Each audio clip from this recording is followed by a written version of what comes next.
ಭೀಷ್ಮಾರ್ಯರು ಅರ್ಜುನನ ಅಂಬುವಿಗೆ ಆಹುತಿಯಾಗಿ ಬಾಣ ಮಂಚದ ಮೇಲೆ ಮಲಗಿರುವ ಸಮಯದಲ್ಲೂ ನಿಮಗೆ ಧನುರಾಚಾರ್ಯ ದ್ರೋಣಾಚಾರ್ಯರು ಮರಣ ಹೊಂದಿದ್ದಕ್ಕೆ ಕಳವಳಿಕೆಯ ಕತ್ತಲೆಯಳು ಗುರುದೇವತೆಯ ಕುರುಡಾದ ಸಮಯದಲ್ಲೂ ನಿಮಗೆ ಮತ್ತೆ ಇದಾವನಿಗೆ ನನ್ನ ಹಂಚಿಕೆಗಳೆಲ್ಲ ಭಂಜೆಯಾದುದಕ್ಕೆ ನಿರಾಶೆಯಲ್ಲಿ ನಗುವ ನರನಂಚುನಗೆ ನಿಮ್ಮ ಹಂಚಿಕೆಗಳೆಲ್ಲ ಭಂಜೆಯಾದುವೆ ಮಾಮ. ದುರ್ಲಭವಾದ ವೀರ ರತ್ನಗಳಿಂದ ರಂಜಿಸುತ್ತಿರುವ ಈ ಧೃತರಾಷ್ಟ್ರ ಸಿಂಹಾಸನಕ್ಕೆ ಸೋಲಿಲ್ಲವೇ ಆ ಕುಂತಿಯ ಕುನ್ನಿಗಳಿಗೆ ಮಾಮ. ಆ ದ್ರೌಪದಿಯ ದಂಡೆಯ ದಾರ ಅದಷ್ಟು ಗಟ್ಟಿಮುಟ್ಟಾಗಿದೆ.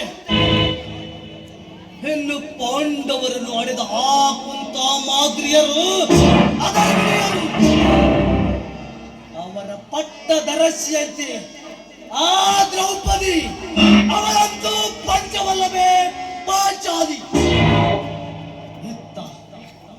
ಇತ್ತ ಕೌರವರ ತಾಯಿಯಾದ ಗಾಂಧಾರಿ ಗರಕಿರತ್ನ ಅವರ ಪಾವಿತ್ರದೊಡಲಿನ ಈ ಪುತ್ರರಿಗೆ ಪರಾಜಯವೇ? ಸಾವಿತ್ರಿ ಸದೃಶಳಾದ ಭಾನುಮತಿಯ ಮುತ್ತೈದೆತನದ ಮೂಗುತಿಗೆ ಬಗ್ಗೆ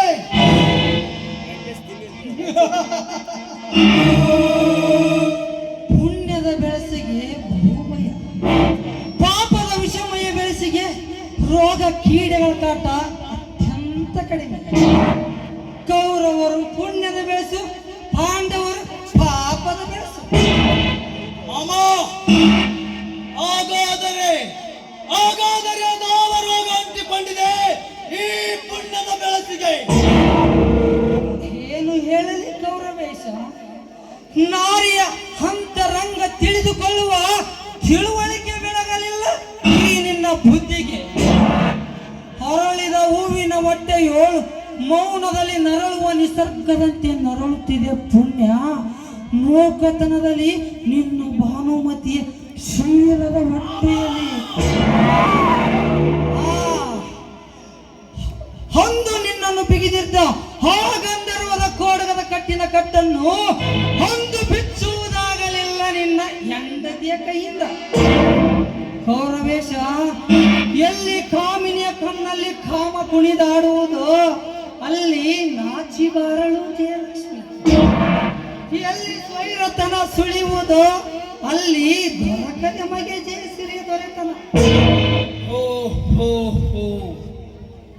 ಕೇದಿಗೆಯ ಒಡೆಯೊಳಗೆ ಹುದುಗಿಯದೆ ಮಿಡಿನಾದರ ಮಾಮ. ಮುಂದೇನು ನನ್ನ ಸಾಹಸಕ್ಕೆ ಕಣ್ಣಾವುದು? ಗುರು ರಾಜ್ಯದ ದೇವತೆಗೆ ಕಣ್ಣಾದ ನಿನ್ನ ಗತಿ ನಿನ್ನ ಗತಿ. ನಿನ್ನ ಸಾಹಸಕ್ಕೆ ಕಣ್ಣಾಗಲರಿಯದೆ ಗೌರವೇಶ, ಸಾಗಿ ಬರುವ ಜಯಲಕ್ಷ್ಮಿಗೆ ಕಾಲ್ ತೊಡಕು ಬಿಡದ ಕಸದ ಬಳ್ಳಿಯಂತೆ ಕೊಚ್ಚಿ ಹೋಗದೆ ಈ ಚಲದಂಕ ಮಲ್ಲನ ಬಿಚ್ಚು ಮಾತಿನಲ್ಲಿ ಬಿಚ್ಚಿ ಹೇಳಿದೆ. ಈವರೆಗೂ ಕರುಳಿನಲ್ಲಿ ಉದಿಕೊಂಡ ವಿಷಯವನ್ನೆಲ್ಲ ಓ ಚಲದಂಕ ಮಲ್ಲ, ನಿಮ್ಮ ಬಿಸಿಯುಸಿರು ನಾಟಿ ತೆನ್ನೆದೆಯಳು ಮಾಮ. ಬೆಂಕಿ ಮಲೆಯಂತೆ ಬೆಂಗಿಡಿಗಳನ್ನು ತೂರುವನು ಆ ಭಾನುಮತಿಯ ನೆತ್ತಿಯ ಮೇಲೆ. ಈಗ ಅವಳ ಆರಾಧ ದೈವ ಅಶ್ವತ್ಥಾಮ. ಏನು ಅಶ್ವತ್ಥಾಮ? ನಡು ರಾತ್ರಿಗೆ ಸರಿಯಾಗಿ ಭಾನುಮತಿ ಅಂತಃಪುರಕ್ಕೆ ಕಾಲಿಟ್ಟರೆ ಕೌರವೇಶ, ನಿನಗಲ್ಲಿ ಒಳೆದು ಕಾಣುವುದು ಬೇರಿನ್ನಾವ ಸಾಕ್ಷಿಯೂ ಬೇಡ. ಅಶ್ವತ್ಥಾಮ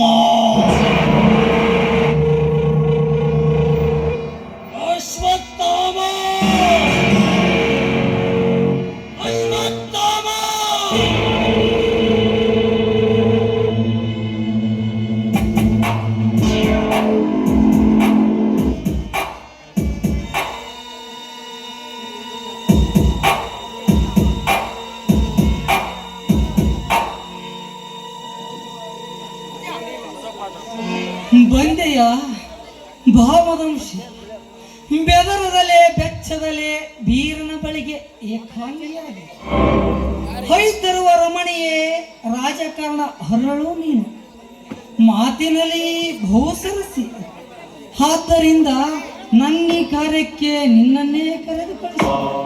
ಆಹಾ ಹೇಳಿ ಅದಾವ ಕಾರ್ಯ? ಬೇಕು ಬೇಕು ಈ ವನಪು ವಯ್ಯಾರ ಮತ್ತಿ ಶೃಂಗಾರ ಮಧುಷಿ ಕಿವಿ ಮುಂದೆ ಮಾಡು.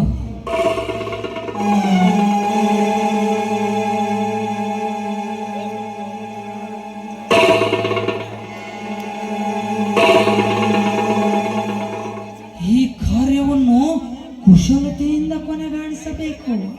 ಆಗಲಿ ಮಹಾರಾಜರೇ, ನಾನು ಎಂಥ ಚತುರ ಎಂದು ತೋರಿಸುವುದಕ್ಕೆ ಕಾಲಾವಕಾಶ ಬೇಕಾಗಿತ್ತು. ನಾನಿನ್ನು ಬರಲು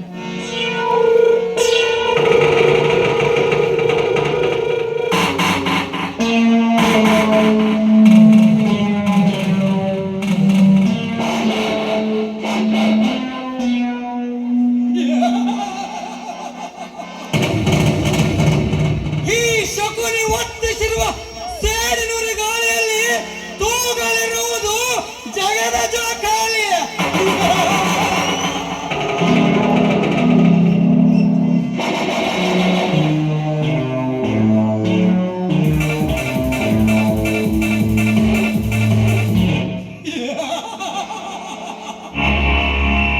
ಈ ಶೋಭಲ ರಾಜ ಶಕುನಿಯ ಆಶ್ವಾಸನೆಗಳನ್ನೇ ಅಲ್ಲಗಳೆಯುತ್ತಿರುವ ಅರಮ ಮರಳುಗಳೇ